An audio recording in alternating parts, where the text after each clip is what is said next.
नमस्कार मंडळी, उपयुक्त मराठी चॅनलवर आपल्या सगळ्यांचं खूप खूप मनापासून स्वागत आहे. मंडळी, काही दिवसांपूर्वी टपाल खात्याकडून पोस्टाच्या काही योजनांच्या नियमांमध्ये बदल करण्यात आले. त्यामध्ये पोस्टाच्या मुदत ठेव योजनेच्या नियमांमध्ये सुद्धा काही बदल करण्यात आले. हे बदल प्रामुख्याने मुदत पूर्ण होण्यापूर्वी जर खातं बंद केलं तर लागू होणार आहेत. आज आपण बघणार आहोत पोस्टाच्या मुदत ठेव योजनेमध्ये नेमके काय काय बदल करण्यात आले आहेत आणि त्याचा आपल्या गुंतवणुकीवर काय परिणाम होईल. मंडळी, मगाशी सांगितल्याप्रमाणे पोस्टाच्या मुदत ठेव योजनेच्या नियमांमध्ये झालेले सगळे बदल मुदत पूर्ण होण्याआधी खातं बंद केलं तर जे नियम लागू होतात त्यामध्ये झाले आहेत. हे बदल काय आहेत हे समजून घेण्याआधी आपण पोस्टाच्या मुदत ठेव योजनेत मुदत पूर्ण होण्याआधी खातं बंद केलं तर काय नियम आहेत हे बघणार आहोत आणि ते बघतानाच झालेले बदल समजून घेणार आहोत. तर आता बघूया जुने नियम आणि त्यात झालेले बदल. पहिला नियम आहे, पोस्टाच्या मुदत ठेव योजनेत खातं सुरू केल्यानंतर ठेवीच्या तारखेपासून 6 महिने संपण्यापूर्वी खातं बंद करता येणार नाही. हा नियम तसाच ठेवण्यात आला आहे आणि त्यात कुठलाही बदल केलेला नाही.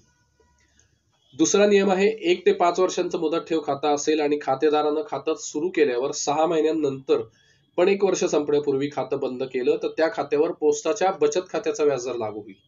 त्याला मुदत ठेव योजनेचा व्याजदर मिळणार नाही. हा नियम जुना आहे.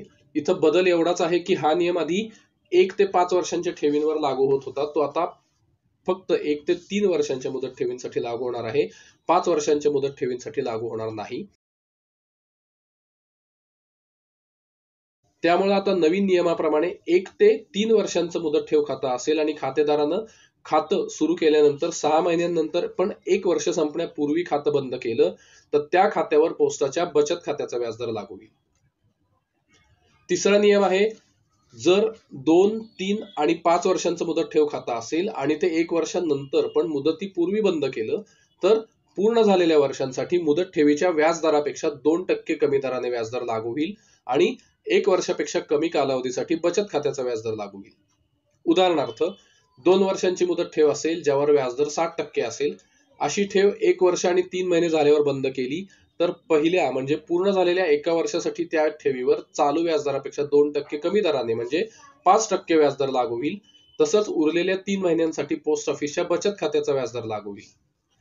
इथं सुद्धा बदल एकच आहे की हा नियम पूर्वी 2 ते 5 वर्षांच्या ठेवींवर लागू होत होता. तो आता फक्त 2 आणि 3 वर्षांच्या ठेवींवर लागू होईल. 5 वर्षांच्या मुदत ठेवींवर हा नियम लागू होणार नाही.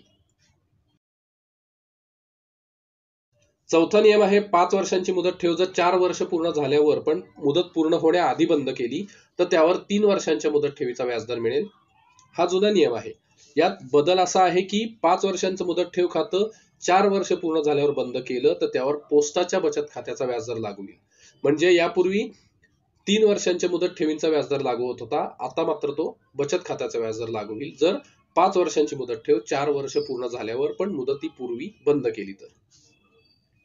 आणि 5वा नियम आहे, जर खातेदाराला मुदतपूर्व खातं बंद करण्याआधी कुठल्याही प्रकारे व्याज दिलं गेलं असेल आणि मुदत पूर्ण होण्याआधी ते खातं बंद केलं तर त्या खात्यावरील व्याजाची नियमाप्रमाणे आकडेमोड करून खातेदाराकडून जादा दिली गेलेली व्याजाची रक्कम वसूल केली जाईल. म्हणजे अतिरिक्त व्याजाची रक्कम मूळ रकमेतून वजा केली जाईल.